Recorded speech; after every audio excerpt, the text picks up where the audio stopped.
if you're an American, okay, and let's say you're an engineer and you're making whatever, 80 or $100,000 a year as an engineer, happy, well paid, and you absolutely had to get a side gig. You could get a side hustle, right? So could you drive Uber? Could you drive Lyft? Could you do something? Could you make an extra, you know, $15,000 or $20,000 a year and with some side gigs? Yep. Yeah, absolutely. Well, your side gig is more money than a lot of the full-time jobs that are available in the rest of the world. And that doesn't even count your main job as an engineer. And so I think you think about that in terms of what that means for wealth in the world. I mean, that's pretty staggering.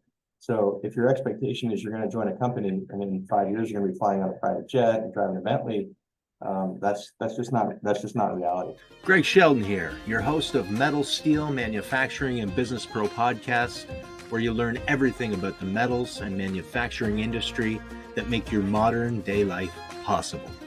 All right. Good morning, everybody. Today we have Greg Chirieleison. I believe I have that correct. Very nice. And he's the president of MetalPowder Group in Pennsylvania. And, Greg and I have talked before, and it's really an interesting company. And I see a lot of things going this way. It's not exactly, you guys aren't in the 3D printing, more of the welding wire powder business. So wanted to give the listeners kind of an overview of what you do. But I think the best place to start, as always, is, what's Greg's story? How did you get to doing what you're doing, man? Yeah, thanks for the introduction. So education-wise, I did an undergrad at Lehigh University in the Material Science and Engineering program. I graduated in 2002, went to graduate school at Colorado School of Mines, also a master's degree in welding metallurgy and material science. And when I graduated, I went to work for Haynes International in their welding research lab. So I was doing simulating weld results of gamma prime nickel and cobalt superalloys. So I did that for a while, 6 or 7 months. And at the time, Haynes acquired a welding products company in North Carolina and asked me to move to the facility. And I worked as the QA, QC manager and manufacturing engineer for a period of time while we got that facility up and running. From there, I was fortunate to be offered a variety of roles. I became the technical services manager, so I got some exposure to customers and commercial issues and did product qualifications on site with customers, helped them troubleshoot welding issues, obviously supported our product in the field. And my boss at the time asked me to transition into some commercial roles. So I got some experience as a market manager and finished at the wire facility as the director of sales and marketing for the company. At the time, Haynes asked me to go back and get an MBA. So I went to the University of Tennessee, Knoxville, and did a 16-month executive MBA program. Shout out to UT. Couldn't recommend that program more highly. It was awesome. A lot of work. It's really hard. I would fly back from commercial visits in Europe on a Friday night, get in at 11 or 12 midnight back to my house, and then have to get up at 4:30 in the morning to drive to Knoxville campus, which was about 2.5 hours away for 10 hours of on-site class, and then drive back Saturday night just shattered, exhausted. Yeah. So once the MBA was done, Haynes asked me to move to Singapore and run their Asia operations. So I did that for 10 years. Yeah.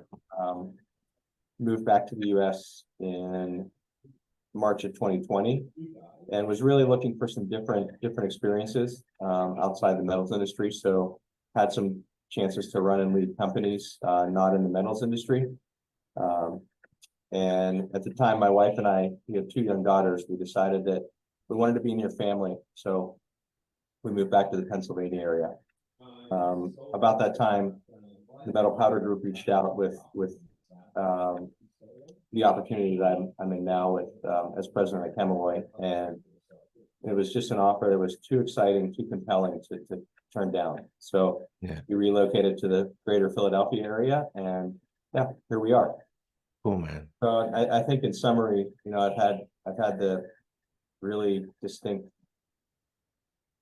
some really distinct opportunities in engineering and technical roles, but also had a really nice variety of commercial and also senior leadership roles through my career. Very blessed to have those opportunities. That's good, man. I'm glad to see that you're humble to Yeah. see that, because that's not always the path, right? For a metallurgist or whoever. And you know, it's interesting. That's an interesting history, and I'm curious about, because the way you present yourself, and you seem very well rounded, and you are a president, the stature of a president. But Yeah. what I mean is like, how did that transition happen? How did you become rounded? Because there's such a difference between a scientist, metallurgist, to a president. Like, how did that shift change? Was there something you had to do, or were we just naturally that way? Well, I think one of the best roles for me in order to get that experience is because, you know, I would say that when you're a scientist, you're an engineer, you work with people, but the primary things that you need to understand are how materials or systems or processes behave. Mm-hmm. But when you're in senior leadership roles, and even in sales, you need to understand how people behave, and it's two different things. And so for me, what really helped me was when I had a role where I was still an engineer, and I was the technical services manager, and I had to go out on service calls and help customers. So they would call in and say, "Hey, we bought 3 spools of your 625 welding wire. I've got an issue in the field. You know, it's not feeding properly. The guns are jamming. The tips are melting. We need somebody out here on site because we spent a lot of money for this wire and we can't get it to work." Okay. And just to be clear, those were very few and far between incidences. We didn't have rashes of these products, but you know, occasionally you do get them. Yeah. Yeah. So I would get on a plane and I would go out, and you know, the first few times I went out, I learned that you don't know what to expect. You may encounter a company that is under tremendous pressure to deliver product. They may be under tremendous financial pressure to use the inventory that they have. They're in a situation that they don't want to be in. And my goal is to help them get to the right place. And so that means getting the product to work, that means adjusting some of their processes, or it may, you know, if it turns out there's a quality issue with the product, get it back and get them product that is in spec. And I think learning to read that situation, and be in that situation and learn to understand and really listen to people. Because you know, sometimes I would show up thinking I'm going to solve one problem, and I'm, you know, engineer focused. We're going to do this now and fix it. And I get there and there's a totally different problem that's presented itself from what my current understanding was. So yeah, learning to read people, learning to really listen to them and understand what's the root cause of the problem, where's the pain. That was really helpful for me. Yeah, man. And so, you know, doing that for a period of time was helpful. And again, a lot of those calls were not, you know, people were always happy to see me, happy that somebody was on site, but it wasn't necessarily always like flowers and sunshine. No, most of the time it's not. And I found the same thing, you know, coming from not an engineer or metallurgist, but technical in the sense of, you know, the hands-on type stuff. But the sales role is really where I grew too. Yeah. And I recommend it to anybody out there, you know, if you have any,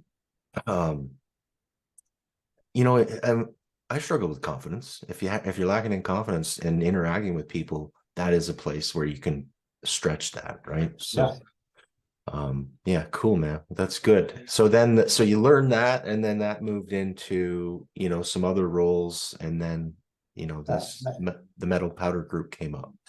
Yeah. So essentially what, you know, the transition there was basically when I would finish these technical services visits, I would often ask them like, "Hey, if you're really happy, you know, support us with your business, throw us another order.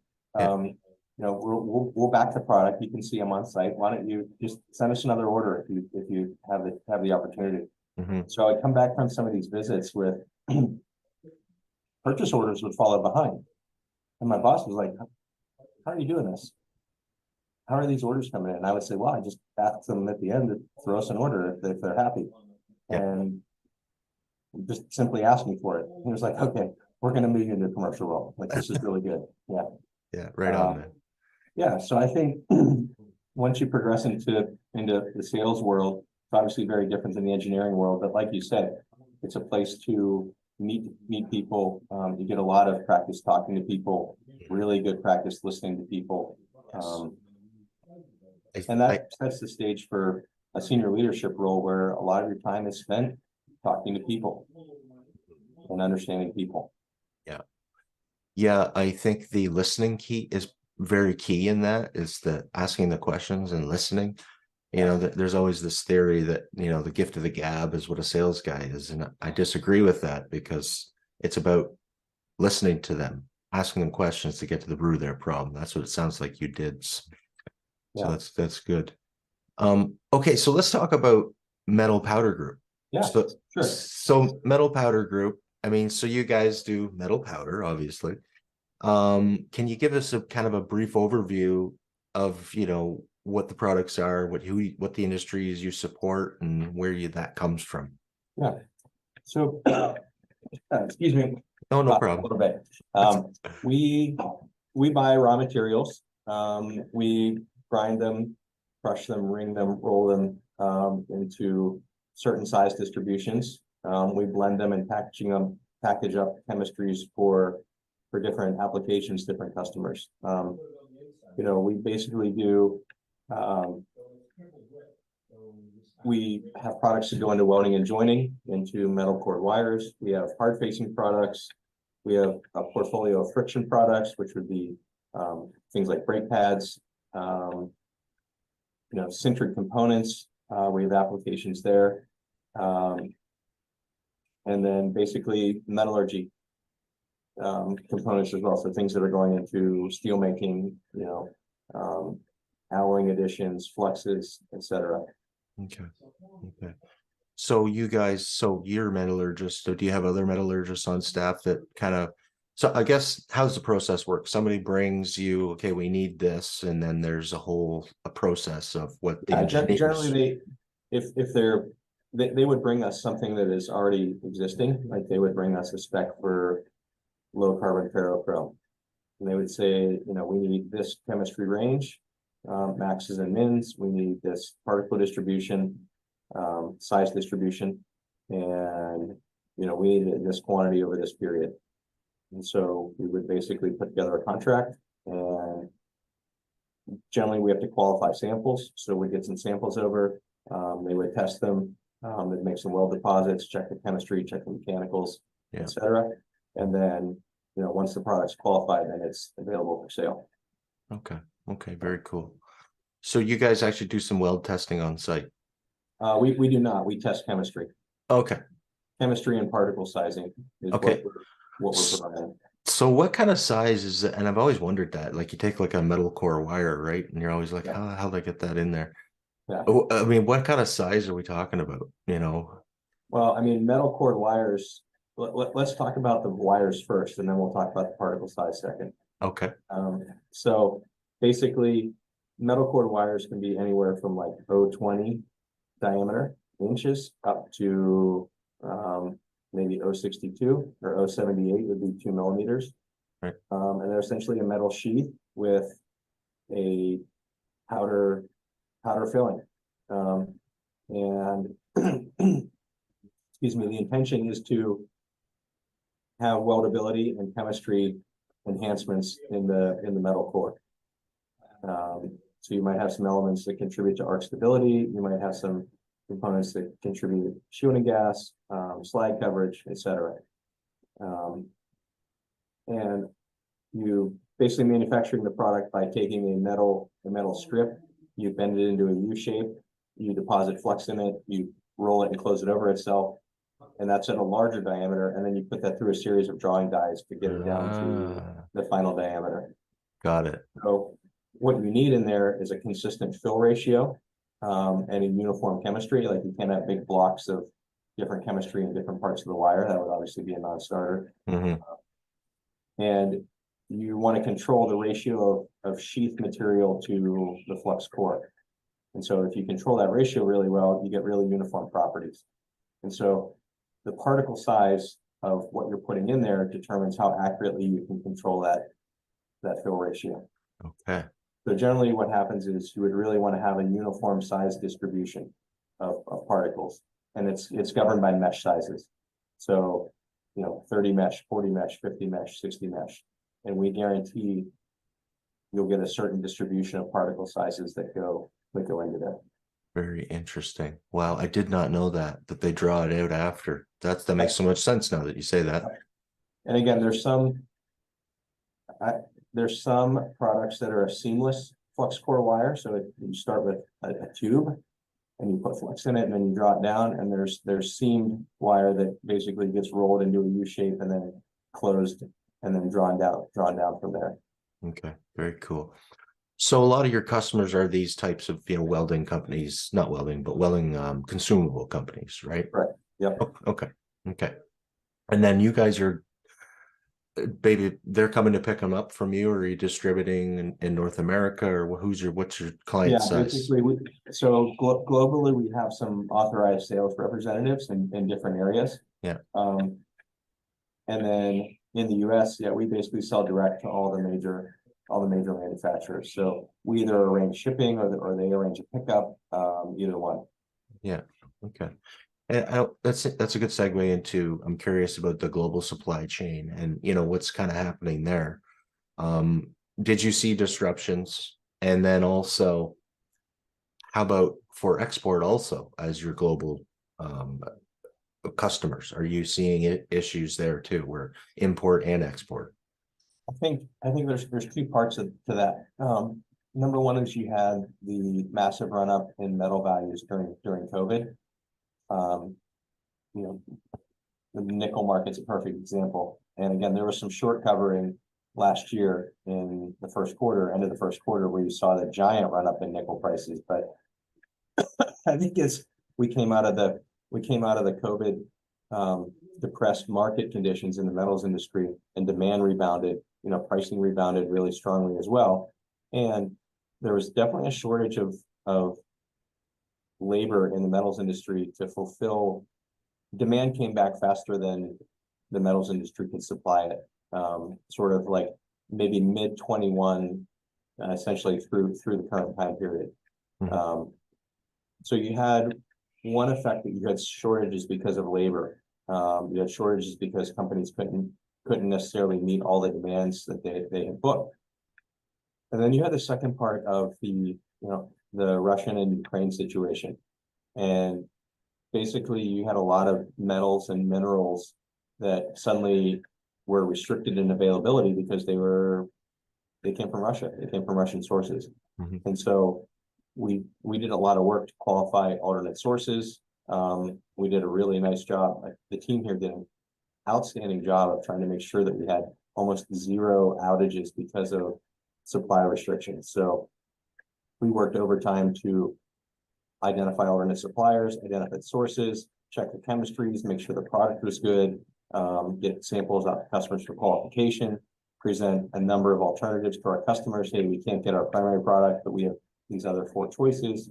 Those kind of scenarios. I mean, the team here was fantastic in overcoming those hurdles in the last 12 to 18 months. Yeah, very cool. Well, shout out to the MetalPowder group, the team. I mean, for doing that. That's awesome. Nice. So you clearly have your finger on the pulse, and as any president should. I'm just curious, how do you do that? Or how much time do you spend researching and figuring out what's going on in the market, or you're just, that's kind of coming at you, right? I mean, how is that? Yeah, I think that's a really interesting question. How do you have your finger on the pulse? Yeah. Well, I think number one, you need to talk to people. You need to talk to people in your organization. And one of the things that I try not to do is try not to fall back on the open door policy. What do you mean? Well, you always say I have an open door policy, but hardly anybody ever comes in. Okay. Like as the senior leader, I think sometimes there's reasons why people don't want to approach you. Maybe they're intimidated, maybe they don't know what to say. So I think as a senior leader, your job is to go talk to people. You need to go talk to them and find out how they're doing, find out how their day is. Ask them what are the critical things that are happening in their role, what are their priorities, that kind of stuff. So I think, again, it goes back to people, making sure that you talk to people. But then second to that, you need to have processes set up in the business that information on what's happening in the business comes into the business with regularity. So what are customers saying? Are the salespeople sending trip reports in, visit reports? Are we reviewing as a senior leadership group market sentiment? Are we looking at, buying patterns, things like that? So you need to have some processes set up so that you get the information that allows you to do that. And that's one of the things that I think, people in our organization do really well is communicate. Good. And, I think as a new person coming into the organization, it's been very refreshing how well people know their jobs here at MetalPowder Group. We've got a very experienced senior leadership team. They have their hands on the pulse of what's happening in their individual departments, and we review that information regularly. Awesome. And, shout out to them on their ability to understand and drive behaviors in the groups as we need that to happen. That's awesome, man. I love that. That's missing in a lot of places. I'm glad to hear you're doing that. But I think talking to people and reaching out to them is really important at all levels of the organization. Absolutely. And again, like I said, if you have an open door policy, that's great. That's step number one. But a lot of people aren't going to walk through the door voluntarily. No, you got to go to them. Yeah. Because they typically know more than you do, or I do, or Absolutely. anybody does, because they're in it. They're seeing it every day, right? Yeah. Their mind They're is functional experts. Yeah, absolutely, man. So I agree with that wholeheartedly. Yeah. Where is the industry going? You guys got a pretty rock solid client base. Yeah. I'm curious, is there any changes that you're seeing coming in the industry that you need to adapt? I think at a high level, there's always a drive for higher productivity. Okay. And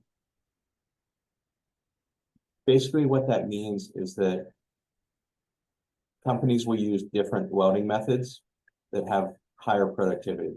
Okay. And so, for example, stick electrodes, you have a metal rod in the middle covered with flux, and you weld, it burns out, you go to the can, you get a new one out, you start over. So you have a start-stop defect, you have to grind out, and then you have to restart, and away you go. Mm-hmm. Stick electrodes are very good to get people started welding initially. If you're a company and you say, hey, we want to be a fabrication industry, instantly just buy stick welders, relatively low training level, but also lower productivity. Mm-hmm. And so I think what you find is that a lot of economies will transition away from stick electrodes once they understand and can function with higher productivity methods, gas metal arc or metal cord wire. I think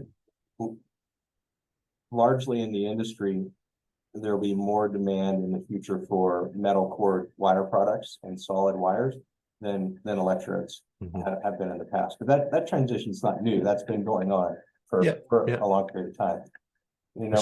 My business in Asia, when my first trip over was 2006 to support, we had sold some welding electrodes to a customer over there, and they needed some training on how to do the welding. So I go over there, and everybody's using coated electrodes, covered electrodes, to make welds, build equipment. You fast forward 5 years, sort of like 2011, 2012, you go over there, there's MIG equipment here, there's gas metal arc products, there's cord wires going in. And so that transition happened very fast in a lot of those places where they just transitioned away from electrodes to higher productivity welding methods. And I think you could say that's a general trend in the welding industry is towards higher productivity methods, which, you know, means more metal cord wires, which is kind of a fantastic thing. Absolutely. Yeah, I think, yeah, I'm not sure when we made that transition here in North America, but stick welding will always have a place for on-site stuff, right? But yeah, in the shop, yeah, wired is the way to go. As long as things are clean. Correct. Cool. So what so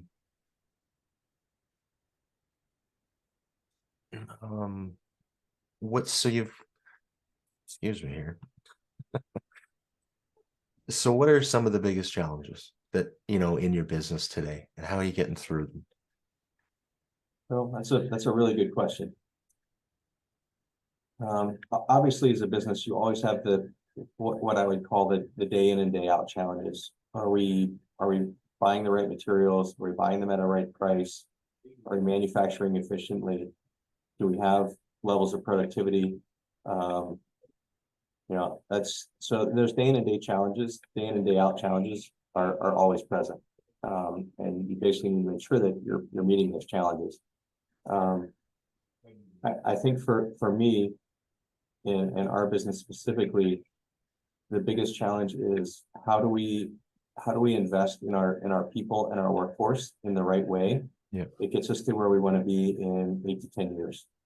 What strengths would we like to have in the organization in 10 years? What does that mean for our training plans this year? mm-hmm. And, you know, how do we develop people in a way that's beneficial for them and their furtherance of their careers, but also gets the organization into a place where it's functioning at a higher level than it is currently. Yeah. And so I think that there's two buckets of challenging, you know, day-to-day operations, you know, are you making the right profits? Are you executing the business well? And then how do you get into the spot where it needs to be 8 to 10 years from now? Mm-hmm. Mm-hmm. Yeah, and profits are a good measure. Yeah, obviously you have to have an underlying level of profitability if you're going to. You have to have that, right? Business, yeah. You have to, or you can't survive. And that is a good measure of the success of a business. Yeah, absolutely. Yeah. Right. That's, you know, obviously that's the challenge that you want to meet on a daily basis. Yeah. Are we generating, you know, we have a underlying level of profitability. Is that sufficient for all of our stakeholders? And then is that going to allow us to reinvest in the business? Of course. Yeah, absolutely. So what about people? I mean, we talked about this before, and I'm curious, what's different from where the industry was, you know, 10, 15 years ago versus today with a new generation of people, the millennials like me, or the new generation coming in? Is there anything that you're doing differently, or could be, to excite a new industry or a new workforce? That's a really, really good question. Everybody's asking it. Everybody's curious. I'm just looking to learn, right? Yeah. So I think from my perspective, the organization and the people that are coming into the business are different because they would like to know what career paths are available to them and how they can reach those, I think, faster than any generation before them. You know, if I think about my parents' generation, you know, my parents had roles where they were in the same roles for, you know, stretches of time. Whereas, you know, I think the younger generation is less willing to work long periods of time in the same role. And so I think the challenge is obviously how do you retain a level of stability within the organization where, you know, you have people that you can count on in roles, and you can count on the day-to-day execution getting done, but also enable people to feel like they're being developed and they're being invested in, and there's other more interesting roles for them available in the future. Yeah. Do you think that's a symptom of the times where people want to progress quicker and they don't stay in jobs as long, that's a symptom of the way corporate America's gone? Or do you think that that's just the way they are because of, short-term attention spans, because of our social media and stuff like that? I mean, I don't know. I ask myself these questions, right? Yeah, I think that's a hard question. It is a hard question, and I'm just, there's no perfect answer. I'm just I curious. think one of the things that is hard is that maybe there's a misunderstanding of how development happens, and also how wealth is built. And I think if you look at some of the way social media presents wealth building now, it's incredibly fast. It's incredibly short term. Hey, I flipped these houses. I made $1 million. Yeah. I'm a social media influencer. I've got, flying around in private jets. And I think you're presented a very skewed picture of how wealth is built and what actual wealth is. So that's one thing. And so I think if you have the expectation that you're going to come into a company at an entry level, and 3 years from now, you're going to be flying in their private jet. It's laughable. Yeah, it's not grounded in reality. Yeah. Does that happen for some small fraction of the working population? Yeah, I'm sure that's possible. Right? I'm sure it's possible. And the problem is I see that in my career, never, not once. No, not once, me either. But I think there's like this proliferation of all the content, like you see it, right? So it's like so in your face everywhere you go that you think that's normal. Yeah, that's right. And so we've basically normalized what obscene levels of wealth look like. And so I think if you're building that, if people are seeing that and building that into their expectations of how their career is going to progress, then at some level you have unmeetable expectations.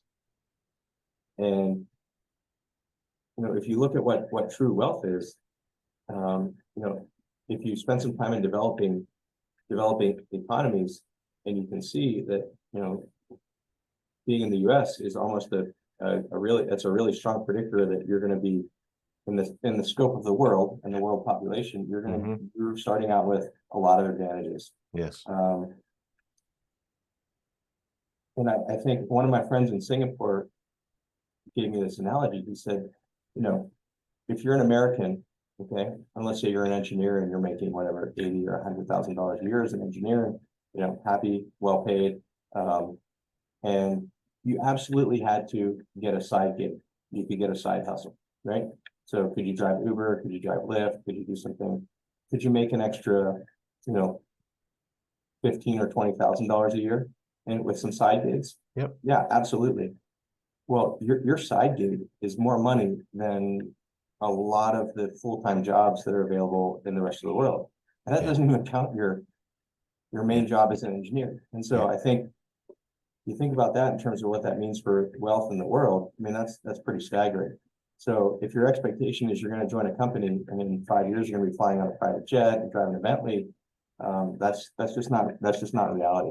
Yeah. And so I think how do you solve that issue?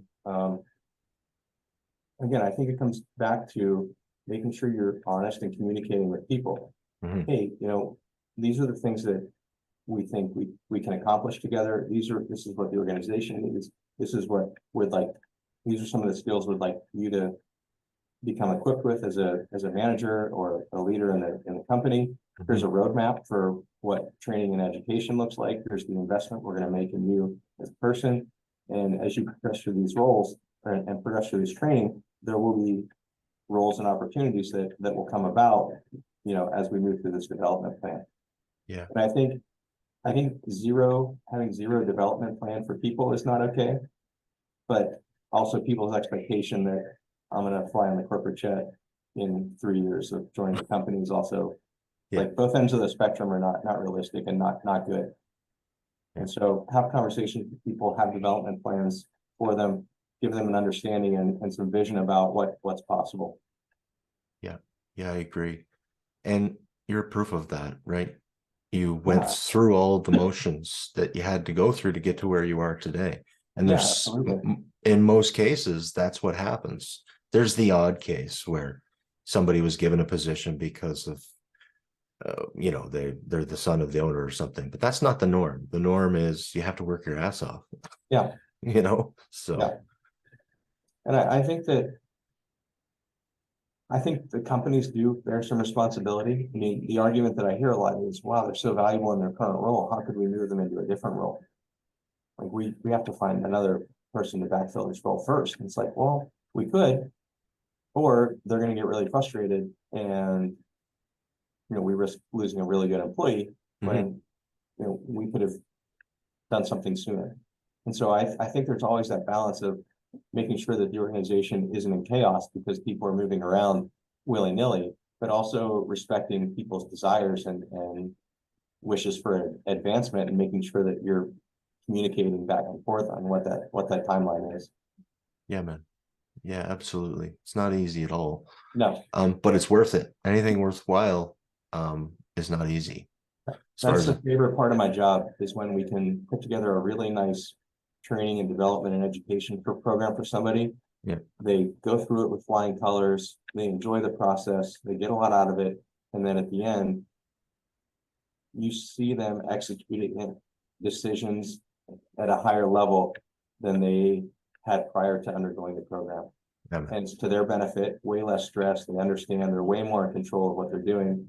And then it's also a benefit for the organization because processes get executed at a higher level, and there's higher level thinking that comes in. That's absolutely my favorite part of my job, to see that come through. That's awesome. All right, one more question. What is your advice to anybody that wants to be like you or wants to come into the metals or like not the metals, but the metal powder industry that is young and ambitious and loves the industry? What's your advice to them?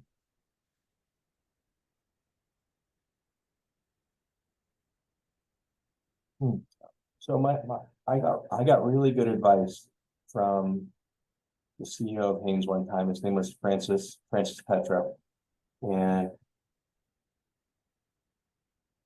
Haynes was great because they had mentoring sessions once a year with your manager once removed. So at that time, the CEO was my manager once removed. He was my mentor, and he said you have to demonstrate subject mastery, and you have to demonstrate competence in your current position. Number one, to be considered for promotion. And he said, do not mess up your current job worrying about your promotion. He said, you have to do those two things in order to be considered for promotion. Wow. Don't get ahead of yourself. Show demonstrated competence and expertise in your current role. You have to show mastery. Wow. It's like, okay. Because at that point in my time in my career, I was getting ahead of myself, like, oh, I'm going to do this next and this next, and he sat me down. He was like, "Yep, hey, buddy, it's just we're gonna pump the brakes here a second. You have a job to do now.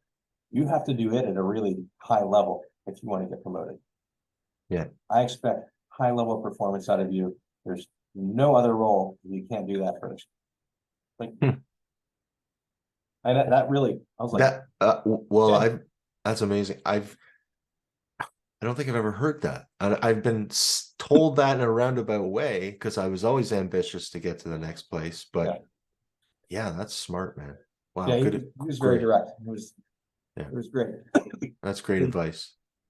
Yeah, and so I would say for someone looking to do what I've done, I really like starting with the technical part first. Just because it gave me an understanding for what are the real boots on the ground issues that people are trying to solve. Mm-hmm. The rubber meets the road here. We have to produce a product that's technically correct. But then, obviously transitioning into commercial roles, that's where money and profits are made. And you have to understand that side of it if you want to eventually run a business someday. Yeah. Yeah. All right, Greg. Well, thank you very much. Yeah, you're welcome. It's been an honor, and I've learned a lot. So thank you for that. Yeah, sure. All right. So I'll be in touch. Thank you. Yep. Thanks, Greg. Okay, man. Yeah. Cheers. Cheers. Greg Sheldon here, your host of Metal, Steel, Manufacturing, and Business Pro podcast, where you learn everything about the metals and manufacturing industry that make your modern day life possible.